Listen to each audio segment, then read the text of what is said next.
예, CBS 라디오 박정희 한판승 함께하고 계십니다. 자, 이동관 방송통신위원장 후보자에 대한 국회 인사청문 보고서 불발이 됐죠. 그래서 오늘 대통령은 국회에 재송부를 요청한 상황입니다. 국회가 이 요청에 응할지 아니면 임명 강행으로 갈지 논란이 있는 상황인데요. 근데 언론인 출신이세요. 또 오랜만에 고향에 오셨습니다. 최형두 국민의힘 의원을 모셨습니다. 의원님 어서 오십시오. 안녕하십니까? 네, 자, 진 작가님, 김 소장님 인사 나눠주십시오. 예, 오랜만입니다. 네, 오랜만입니다. 그동안 왜 안 불러주셨습니까? 그게 말입니다. 연락 안 나오셨습니다. 몇 번 드렸었는데 아니, 한 번도 안 왔어요. 아니에요, 드렸어요. 그만해. 자, 이동관 방통위원장 후보자 인사청문회. 자, 의원님은 어떻게 보셨습니까? 또 기자 출신이시기도 한데. 그래 뭐 요란한 공세로 시작되었는데 예.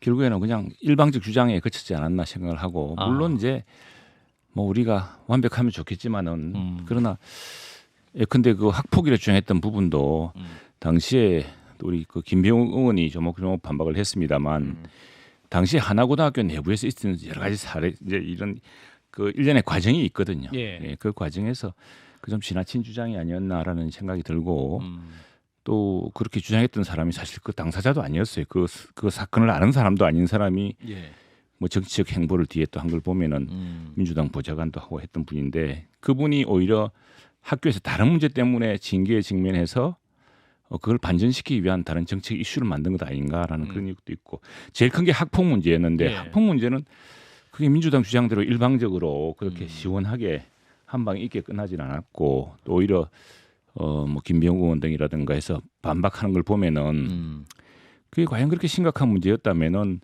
그 하나고등학교 아주 그 참 우리나라에서 가장 똑똑한 학생들이 다니고 그 부모들도 또 참 대단하신 분들일 텐데 그게 넘어갔겠나 싶기도 하고요.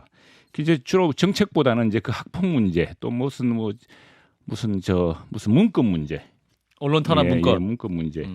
근데 문건 문제만 해도 뭐 후보자도 그렇게 하겠습니다만 만약 그게 그 정도였으면은 구속 기소하거나 했겠죠. 그 시절에 얼마나 샅샅이 수사를 했습니까? 근데 그게 이제 그 문건이라는 것이 그런 문건이 있기는 있겠지만 그게 어디서 제작된 것인지 어디까지 보고됐는지 실행됐는지가 전혀 입증되지 않았죠. 오히려 저는 민주당이나 또는 뭐 언론 노련 같은 곳에서 지난 2017년에 문재인 대통령이 집권하자마자 민주당에서 방송 장악 시나리오대로 착착했던 그런 어떤 안경을 가지고서 이 정부나 옛날 정부도 그렇게 하지 않았겠나라고 자신들의 안경으로 세상을 다 투사한 것 아닌가 하는 생각이 듭니다. 문재인 정부에서 언론 장악을 했었습니까? 했죠. 예, 저 2017년 문건 있지 않습니까? 2017년에 당시에 그 문건을 보면은 그 당시에 이제 방송 장악이라고 돼 있습니다. MBC 그건 왜 그런 건 언론에서 제대로 다루질 않죠. 언론에서 그건 다뤘습니다. 이미 다 드러난 사실이지 않습니까? 내가 정부 자료를 여기 있습니다. 예, 아무튼 문재인 정부 얘기나 왜 여기까지. 그래서 그 문건이 어디 누가 만든 문건이죠? 어떤 문건이요? 그 민주당 문건은? 민주당 의원총회에서 그때 해람됐다는 문건 아니겠습니까? 예, 그게 있어가지고 거기 보면은 그리고 실제로 뭐 그 문건대로 다 실행이 됐고 저는 이 정부가 뭐 무능한 건지 아니면 무른 건지 아니면 언론 철학이 기본적으로 언론은 장악돼서도 안 되고 장악해서도 안 된다는 굳건한 철학 때문인지 모르겠습니다만 지난 1년 동안 무슨 뭐 제대로 뭐 한 게 있었습니까? 그대로 막 이전에 문재인 정부 당시에 임명됐던 사람들 사장하고 다 그대로 해가지고 또 막강한 민주노총회 그래서 뭐 방송 편성이라든가 보도의 편중성을 보면은 이른바 공영방송이라는 데는 굉장히 심했죠. 예, 그런 상황들이 있었는데 그런데 2017년에 보면은 2017년 집권 후에 그 여름에 민주당 의원들 연찬회에서 나와서 그 해람됐다는 문건대로 하나하나 진행돼서 MBC 김장겸 사장 바로 뭐 기소하고 수사하고 그러지 않았습니까? 또 대대적인 탄압도 있었고 또 뭐 KBS에서는 이른바 적폐라 그래가지고 KBS 내부에 인민재판 같은 그런 엄청난 또 사안들이 있지 않았습니까? 그런 일들이 최소한 원래 먼저는 국힘에서 먼저 하지 않았습니까? KBS하고 MBC하고 언제 했죠, 그 우리가? 이명박 정권 때 저도 그때 블랙리스트 올라가고 그랬었는데 기억 안 나세요? 그때 그 정현주 사장 막 쫓겨나고 MBC 그 기자들 다 저 아이슬링크로 보내고 말이죠. 이런 일 했잖아요. 자, 그래서 저는 뭐 그런 것들이 이번에는 정말로 끊어지 않는 생각. 저는 또 방송사에서 방송사에서 제 친구들도 있고 후배들 보면은 이게 정말 무슨 전쟁보다도 심각합니다. 정권이 바뀌면은 몰아내고 채내고 하는 것들이 이제 정말 바뀌어야 되고 자 그러면 MBC의 그 사태는 그냥 있었습니까? MBC의 그 사태랑 그다음에 지금 우리 진 교수님 이야기하시는 그런 사안은 그 전에 또 그 노조 측에서 예. 노조 측에 대단한 공세가 있었죠. 그런 작용 반작용이 있었던 거 아니겠습니까? 예. 그래서 이제 현 정부에서도 그 방통위가 방송문화진흥회 박문진, 권태선 이사장을 해임했죠. 그러니까 MBC 관련해서 감사 아직 진행 중인 상황에서 해임 사유가 충분하지 않다. 그 해임 의결 자체도 문제가 있다는 이의 제기된 이 부분은 어떻게 보십니까? 근데 그 MBC의 지금 해임 사유를 보면은 예. 방통위라는 게 다 절차를 가지고 하겠죠. 그리고 예. 뭐 지난 정부 같았으면은 1년이나 기다렸겠습니까? 바로 순식간에 다 정광석화처럼 다 바꾸고 그렇게 했었는데 지금 이분은 보면은 MBC 같은 경우는 몇 가지 그 문제가 있었는 거 아니겠습니까? 그 방통위 박문진 검사 감독 결과를 예. 공개를 했는데 그 보면은 지금 MBC 사장이 벤처기업부터 그게 공짜 주식을 받았다는 진정서가 제출됐는데도 박문진이 본인의 해명만 듣고 그걸 무시했다 하는 거 하나고 또 올해 2월에 그리고 또 하나는 이제 지원서에 영업이익을 허위로 기재했는데 선임차를 그냥 진행했다는 문제 또 몇 가지 사안이 있죠. 이것은 그리고 또 MBC 임원의 성과급의 과도한 인상과 MBC 및 관계사의 경영 손실을 방치하는 이런 문제. 그러니까 나는 사실은 MBC는 공영방송으로 쓸 필요가 있나 생각이 듭니다. 지금 세 개가 모두 1공영이거든요. 예. 그런데 무슨 공영을 두 가지 굳이 이렇게 할 필요가 있나 생각이 들고 괜히 공영을 둬서 MBC 민영화해야 된다. 맞습니다. 예, MBC가 이제 스스로도 그 미국의 NBC 뭐 비슷한 발음의 MBC가 그러면 공영방송입니까? 미국 MBC도 굉장히 진보적인 방송입니다. 그런데 예. 거기가 무슨 공영방송에서 뭐 방송과 전혀 관계도 없는 어느 언론사 출신들이 줄줄이 깨차고 앉아서 이렇게 하는 게 이게 정상입니까? 나는 뭐 차라리 그 문제를 제기할 게 아니라 이번에 박문진 KBS 공영방송 하나만 제대로 공영방송을 만들고 나머지는 정상적으로 그 의견에 따라서 좋아하는 사람들끼리 방송 듣고 보고 또 그 광고도 들어갈 수 있는 그런 체제를 만들어야죠. 이걸 갖다가 공영을 해가지고 그 묶어두면 되겠습니까? 사실상 공영이지만 사실상 노조가 좌지우지하는 노영이라는 또 지적도 많은데. 정현주 방심위원장도 해촉이 됐죠. 하루 만에 유희림 미디어연대 공동대표 후임위원으로 위촉이 됐는데 또 이분의 이력을 두고도 비판하는 언론계 목소리가 큽니다. 사실은 정현주 방심위원장은 아까 진 작가도 말씀하셨지만 이명박 전 대통령 시절에 KBS 사장으로서 물러나기도 했었죠.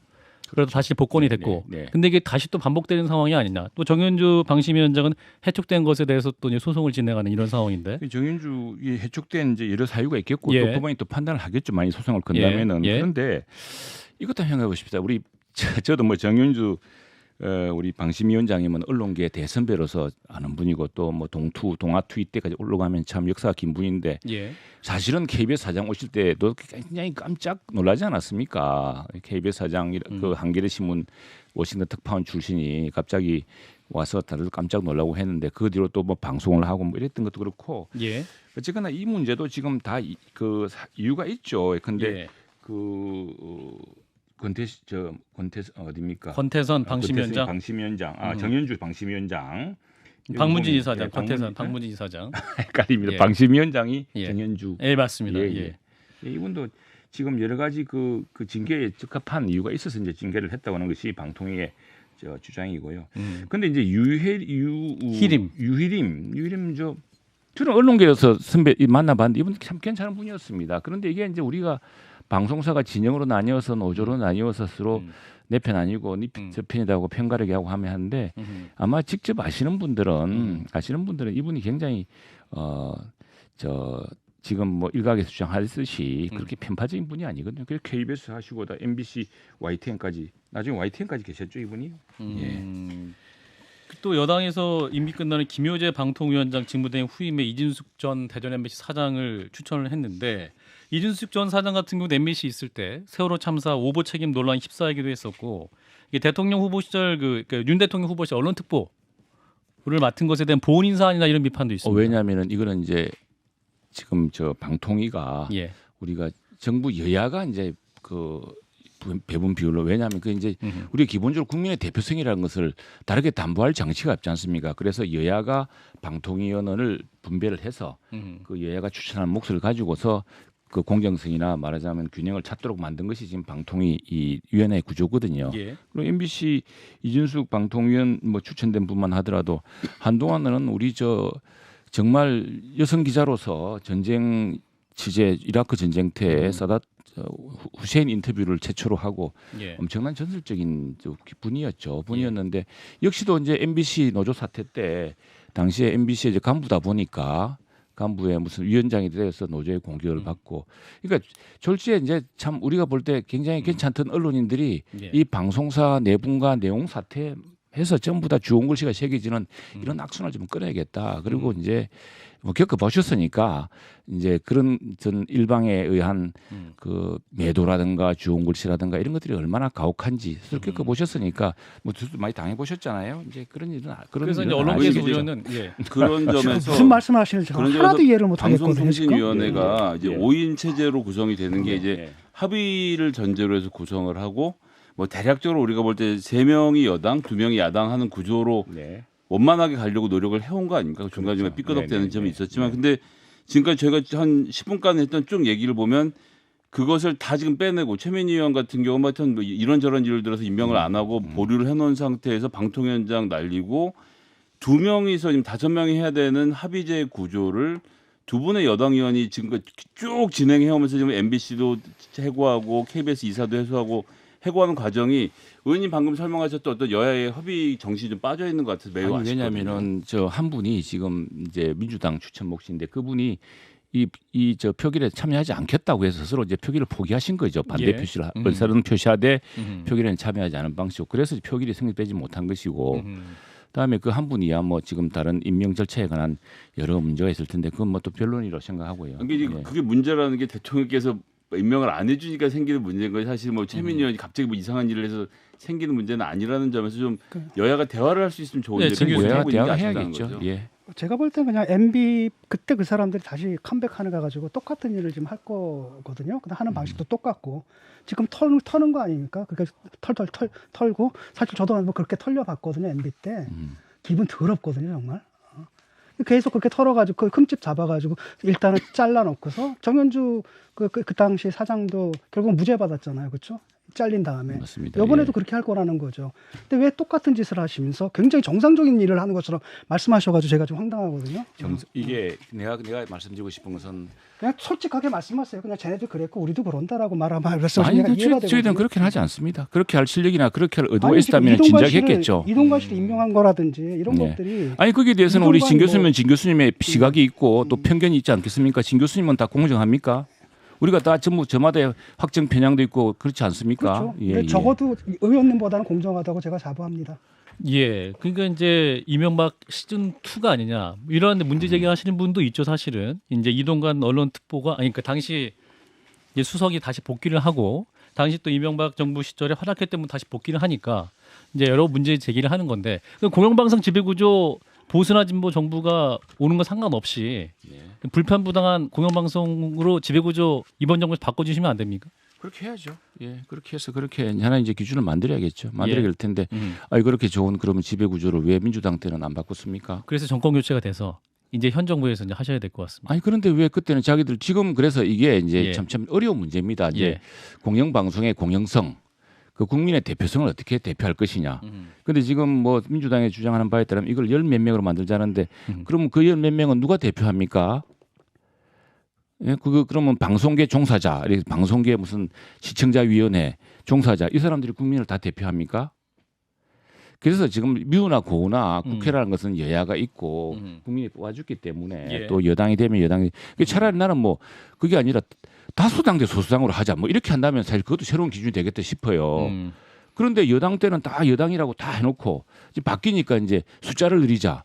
그리고 이제 국회에는 물러나고 뭐 갑자기 방송계로 하자는데 방송계가 지금 다 아시다시피 저 기울어진 운동장과 비슷했는데 그래 뭐 그거야 이제 우리 뭐 다 교수님이나 또 소장님이나 생각하는 게 조금씩 다르지만 예. 어쨌거나 최소한의 공정성과 룰은 회복해야겠죠. 그리고 저는 이렇게 봅니다.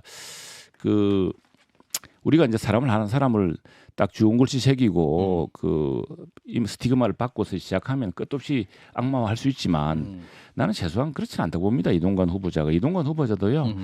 우리 왜 언론계 존경받는 분이 박건상 선배라든가 또 예. 조생 뭐저 선배라든가 이런 분들 많으시죠. 다 이런 분들 보면은 다 그 같은 언론사에서 예. 한국일보, 동아일보 이런 데서 또 국제적으로도 정평을 받아서 하버드 니만 펠로우 같은 아주 저명한 언론 저널리즘 코스를 다녀오고 예. 똑같습니다. 이동관 후보도. 그런데 어느 정부에서 홍보 수석을 했다, 대변인 했다. 그때 잘못했으면 그 엄혹한 시절에 그 막 구속영장을 청구하고 사람들 구속 잡아놓고 하던 시기에 구속 안 됐겠습니까? 그렇게 만일 잘못된 일이 많았다면은. 근데 그걸 갖다가 그냥 일방적으로 매도하고 그냥 해서 근데 저는 이제 그래서 그럼 이 사람이 뭘 할 것이냐 어쨌든 언론계 출신이지 않습니까? 언론계 출신이고 또 언론계로서 공영방송은 예. 기울어진 운동장이면 현재 4개 종편은 공정한 방송하고 있습니까? 그래서 난 종편을 이야기하고 싶습니다. 예. 그러면 종편은 그러면은 근데 JTBC라든가 뭐 예. 우리 종편은 나름대로 균형을 찾고 있다고 생각을 합니다. 하고 있고 종편의 탄생이 지상파한테는 매우 불쾌하고 매우 뭐 하겠지만 지금 종편 보는 사람이 훨씬 많습니다. 지상파보다. 이거 방송 콘텐츠의 경쟁의 문제 아니겠습니까? 예. 그리고 보도의 같은 경우는 뭐 공정성 문제, 서로도 편향성 문제 있겠지만 거기서 종편이라는 게 종합 편성 아닙니까? 그렇습니다. 뉴스 채널하고 달리. 그 종합 편성에서 제작한 드라마라든가 이런 것들이 정말 OTT에서 큰 히트 치고 있지 않습니까? 네, 드라마 예. 얘기는 아니고요. 아니 그러니까 지금 예. 내가 그래서 이동관 후보가 플랫폼 콘텐츠 경쟁력을 강화하겠다고 한 예. 이야기가 그런 측면에서 자꾸 MB 때 무슨 뭐 이야기를 하는데 MB 때 또 작용 반작용이 있었던 것이고요. 예. 자 그때 나는 오히려 종편 4개를 가지고서 예. 보자면 우리도 사실 그 걱정을 했죠. 이렇게 우리 미디어 시장이 종편까지 나서서 있을 시장이냐 생각을 했는데 예. 지금 따지고 보면은 종편들 다 근저하게 있지 않습니까? 예. 그리고 종편에서 만드는 컨텐츠가 그 각각 좋은 자기들이 좋아하는 방송들 봅니다. 이제 보면서 시청자들이 서로 만족을 얻고 있고 또 몇몇 그 컨텐츠들 교양물이라든가 또는 드라마라든가 이런 것들은 세계 시장에서 인정받고 있는 걸 보면은 그런 플랫폼 콘텐츠를 경쟁력을 강화하겠다는 이동관 후보자의 이 다짐 같은 거는 포부 같은 것도 다시 한번 기회를 주볼 만하지 않나요? 그 부분을 시비에 거는 건 아닌 것 같고요. 네. 문제는 뭐냐면 그 아까 뭐 처벌 안 받았다고 하셨는데 사실 윤석열 그 당시 서울중앙지검장이잖아요. 수사 보고서를 보면은 그렇게 추정된다고 나오거든요. 수사가 안 이루어진 거고 수사는 왜 안 이루어졌냐라고 했을 때 그때 했던 행위가 그 공소시효가 지났기 때문일 거다라는 게 설이 유력하거든요. 그 다음에 당시에 MBC 때 실제로 그런 여러 가지 그 방송 장악의 시도들이 있었고 그 다음에 그 시도들을 했던 것에 사령탑 이동관 씨로 좀 알려져 있거든요. 많은 사람들한테 알려져 있고 이진숙 씨도 MBC 파업 상생상 이분의 역할이 분명히 존재하거든요. 그 결코 긍정적이지 않습니다. 아니, MBC 유진 씨도 마찬가지고. 근데 왜냐하면은 왜 이렇게 문제가 될 사람들을 갖다 골라서 임명하느냐는 거예요. 거기 인물이 없습니까? 좀 더 공정하게 중립적인 인물이 없습니까? 자, 우리 이제 네, 교수님 한번 물어볼게요. 예. 그러면 자 MBC 파업 사태나 볼까요? MBC 파업 사태 여러 사람들이 참 다치고 그러면서 암에 걸리는 사람도 있고 뭐 MBC 노조 위편재편에 다 암에 걸렸었습니다. 한 분은 뭐 훅 돌아가시기도 하고 한 분은 또 암 수술 받아 크게 고생도 하고 나는 왜 이렇게 방송사들이 분열돼 가지고 이렇게 정말 큰 전쟁을 치르나 생각이 되는데 그 당시 MBC 사태가 뭡니까? 김재철이라고 하는 MBC 출신의 사장 지금 생각해 보면은 뭐가 나쁩니까? 그런데 그분을 MBC 노조가 출근도 못하게 합니다. 그래야 수십일을 가요. 그게 정상적입니까? 그래서 이제 그 당시에 이진숙 저 본부장이나 이런 분들이 다음에 뭐 김장겸 다음에 뭐 최기화 이런 분들이 다 이제 당시에 나이가 차서 국장이 되고 저 관리직이 있다 보니까 이제 그 김재철 사장의 출근 반대 거부하는 거 이걸 또 그건 방문진에서 다 승인된 사안이지 않습니까? 그걸 노조가 물리력을 못 오게 하니까 그걸 막는 과정이었고 이제 그런 과정이 이제 내부적으로 치열해지면서 나타났는데 절대로 반복되어서는 안 되는 과정이죠. 그러니까 그러나 김재철 사장의 첫 번째는 임명 과정 자체가 당시에는 이제 정상적이지 않았다고 당시 노조에서 판단했었기 왜 때문에 정상적이지 아마 않죠? 그분이 MBC 사람 아닙니까? MBC에서 아주 인정받는 기자였는데. 예.